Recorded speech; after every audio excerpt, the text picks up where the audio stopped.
नमस्ते बच्चों। आज का हमारा विषय है तृतीय सोपान अपठित भाग में कहानियों में से एक कहानी। पहला है वो मधुआ। मधुआ जो एक कहानी जिसकी रचनाकार है जयशंकर प्रसाद जी। ये जो एक कहानी है, ये जो कहानी हमें पढ़ना है, इसमें जो एक बाल मनोवैज्ञानिक के बारे में इसमें पढ़ना है। इसमें एक बालक के मतलब मनोविज्ञान को जो पूरे मन लगाकर हमें यहाँ पर पढ़ना है। तो सबसे पहले हम जयशंकर प्रसाद जी कौन हैं और इन्होंने क्या क्या लिखा है, इनका जन्म कहाँ पर हुआ है और अन्य विचारों को हम चर्चा करेंगे। तो मधुआ लेखक परिचय। युग प्रवर्तक साहित्यकार जयशंकर प्रसाद जी का जन्म सन 1879 में ईस्वी में सुंघनी साहू नाम से सुविख्यात काशी के एक प्रकाशित प्रतिष्ठित परिवार में हुआ था। 12 वर्ष की आयु में आपके पिता की मृत्यु के उपरांत बड़े भाई ने घर पर ही पढ़ने की व्यवस्था कर दी थी। मतलब क्या है, यहाँ पर इनका जन्म एक प्रतिष्ठित परिवार में हुआ था। जब लेखक वहाँ पर जयशंकर प्रसाद 12 वर्ष के थे, तब उनकी पिता जो है उनकी मृत्यु हो जाती है और घर के जो भी कारोबार उनके बड़े भाई ने देखना शुरू किया। तो इसीलिए इनका जो जयशंकर प्रसाद जी की जो पढ़ाई है वो सब बड़े भाई के द्वारा ही वहाँ पर देखा जाता था। तो आगे देखते हुए आपने घर पर ही हिंदी, अंग्रेजी, संस्कृत, उर्दू, बंगाली, फारसी आदि भाषाओं का अध्ययन किया। यहाँ पर आपसे, आपने या आप जो भी शब्द यहाँ पर प्रयोग हो रहा है तो वो जयशंकर प्रसाद जी के लिए है। यहाँ पर जयशंकर प्रसाद जी अपने घर में ही बैठकर हिंदी, अंग्रेजी, संस्कृत, उर्दू, बंगाली, फारसी आदि भाषाओं को अध्ययन किया, जैसे आप लोग अब कर रहे हैं। घर में ही बैठकर सभी पढ़ाई हो रही है। तो यहाँ पर जयशंकर प्रसाद भी अपने घर में बैठकर सभी भाषाओं का अध्ययन करते थे।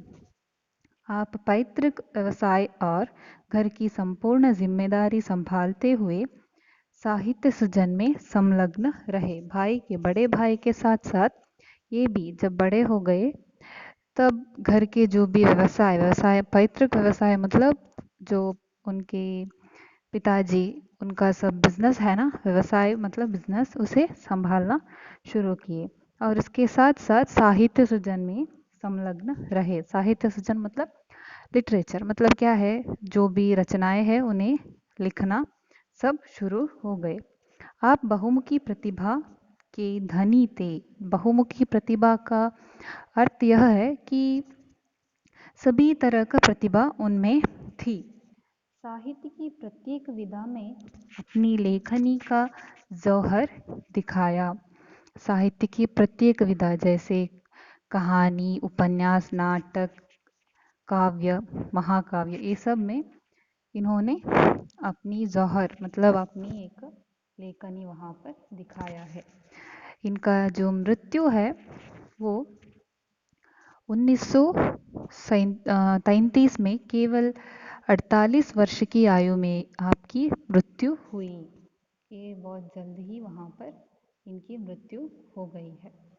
तो इनके द्वारा रचित रचनाओं को अब हम देखते हैं।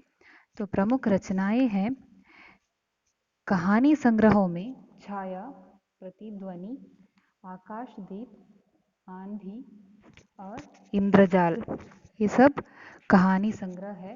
इसके बाद उपन्यास को देखा जाए तो उनमें से कंकाल, तितली तथा इरावती। इरावती जो है वो अपूर्ण माना जाता है, क्योंकि जब इनकी मृत्यु पास आने लगी थी तब ये इरावती नामक एक उपन्यास लिखते थे, लेकिन मृत्यु के कारण इनकी जो उपन्यास है वो आधा ही रह गया। और इनकी नाटकों में प्रसिद्ध है राजश्री, अजातशत्रु, स्कंदगुप्त, चंद्रगुप्त, ध्रुव स्वामिनी आदि इनकी नाटक है। और काव्य में कामायनी आपका सुप्रसिद्ध महाकाव्य है। और आंसू, लहर, झरना आदि आपकी महत्वपूर्ण काव्य कृतियां है। ये सब उनके द्वारा रचित बहुत सारे रचनाएं हैं जो प्रमुख है। यहाँ पर जो कहानी है मधुआ, इसमें हम देखते हैं कि कहानी का जो आशय है वो इस प्रकार है। प्रस्तुत कहानी एक बाल मनोवैज्ञानिक कहानी है। मनोवैज्ञानिक मतलब एक बच्चे की मनोवैज्ञानिकता कैसी होती है उस पर टिका हुआ एक कहानी है। यह परत दर परत खुलती जाती है। मतलब क्या है, एक झट से वहाँ पर सब कुछ हमें दिखाई नहीं देता। एक एक स्टेप बाय स्टेप वहाँ पर ये जो कहानी है वो खुलती जाती है। शराबी व्यक्ति के जीवन में बालक मधुआ महत्वपूर्ण भूमिका अदा करता है। एक यहाँ पर एक व्यक्ति है वो शराबी है और इसके जीवन में वो जो मधुआ बालक है उसका नाम है मधुआ, वो कैसी महत्वपूर्ण भूमिका अदा करता है इसे हम देखते हैं। उसके आगमन से शराबी का जीवन सही मायने में रूपायित होता है। मतलब वो जो बालक इसके जीवन में क्या परिवर्तन लाता है ये इस कहानी में हम देख सकते हैं। वह हर पल बालक मधुआ के बारे में ही सोचने लगता है। बालक के प्रेम में वह अपनी जीवन को सार्थक बना लेता है। बालक जो मधुआ है वो छोटा सा बालक है और उसके मन में, बच्चों के मन तो साफ होते हैं, तो वो जो मधुआ क्या कहता है, क्या करता है, उसे देखकर ये जो कौन है, शराबी है, उसके जीवन में क्या बदलाव आता है इसे इस कहानी से हम देख सकते हैं।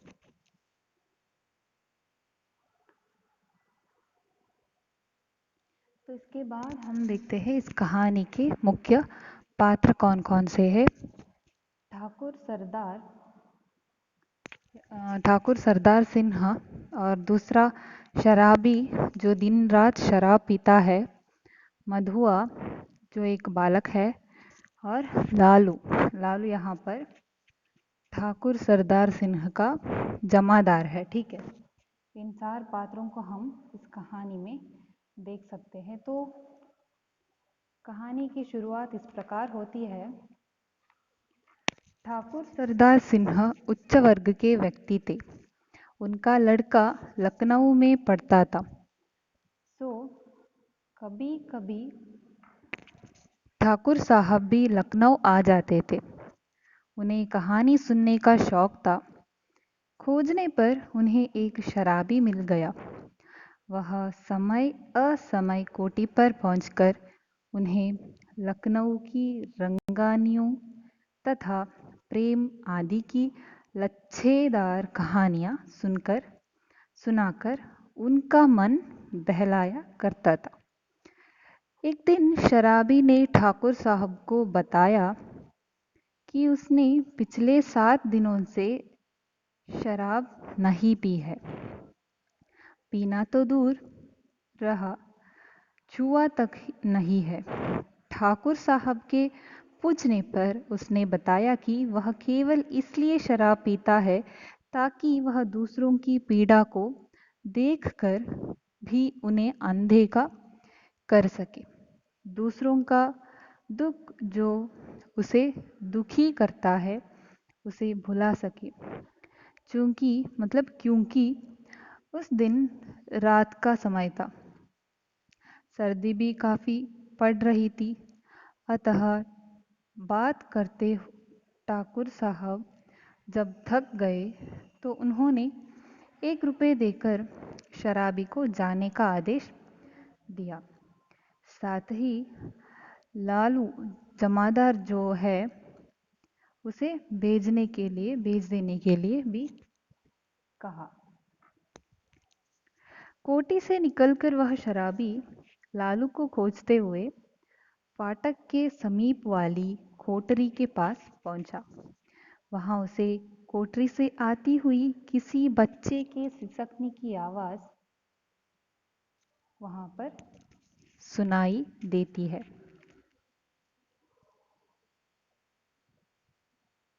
कुछ ही पल बाद उसे लल्लू का तेज स्वर सुनाई दिया।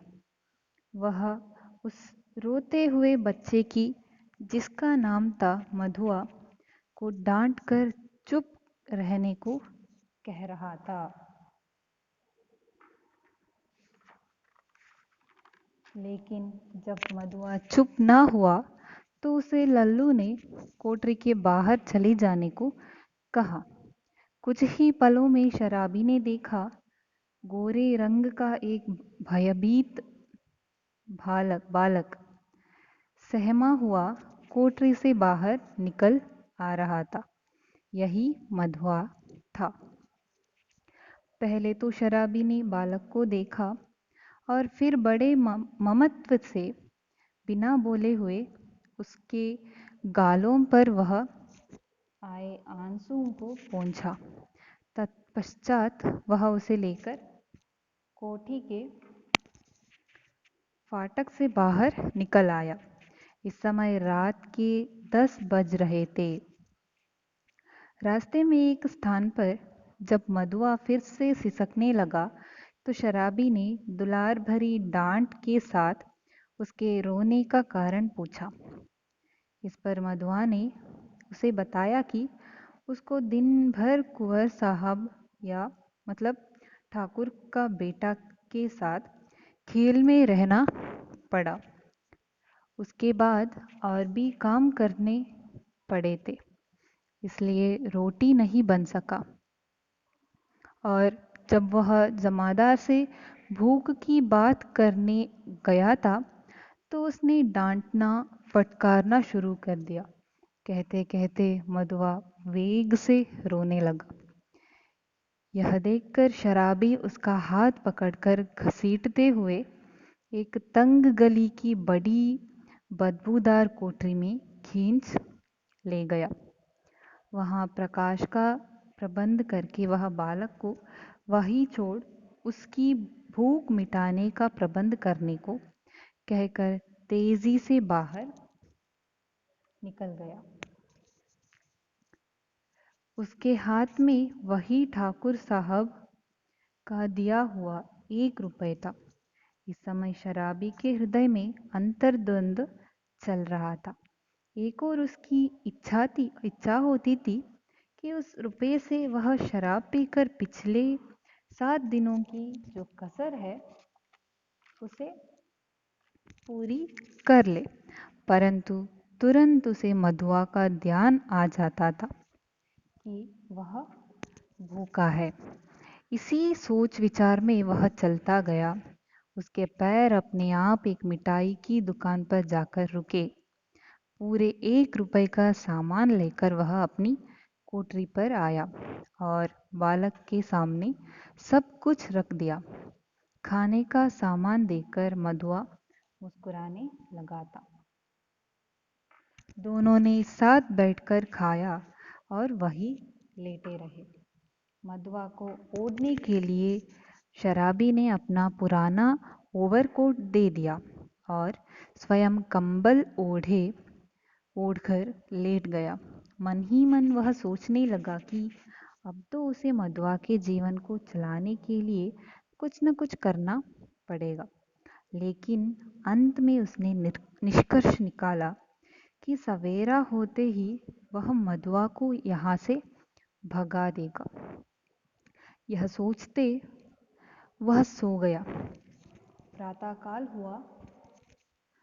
शराबी ने उसे मधुर झिटकी देते हुए रात का बचा कुछ खाना खाकर चले जाने को कहा। लेकिन जब मधुआ ने स्वाभाविक हंसी के साथ यह कहा कि वह अब कहाँ जाएगा, तो शराबी मन ही मन झल्ला कर सोचते हुए बाहर निकल गया और गोमती के ओर चल दिया। गोमती के किनारे पर पहुंचकर उसने हाथ मुंह धोए और वहीं बैठ गया। अब तक धूप भी निकल आई थी। वह वहीं बैठा चुपचाप नदी की धारा देख रहा था। तभी उसे किसी के पुकारने की आवाज सुनाई दी। पहले तो वह उस व्यक्ति को पहचान ही ना सका। बाद में उसे याद आया कि उस व्यक्ति का नाम रामजी है और उसके पास उसने सान धरने की कल मतलब अर्थात वह मशीन जिसे चाकू या कैंची आदि की धार तेज की जाती है और पैरों से चलाते हैं। कई वर्ष पूर्व वो जो सान धरने की कल है उसे उसने रामजी के पास रख दी थी।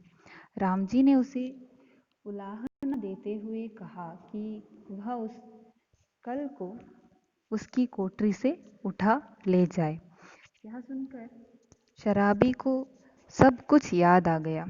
वहां से वह अपनी कोठरी पर आया। देखा बालक चुपचाप वहां बैठा था। उसने शराबी के लिए कुछ जलपान का सामान अपने में से बचाकर रख छोड़ दिया था और स्वयं जलपान कर चुका था। सो वहाँ चुपचाप जलपान करने बैठ गया। लेकिन इस समय भी वह भविष्य के बारे में सोच रहा था। जलपान करने के उपरांत उसने मधुआ के भविष्य के बारे में बात की।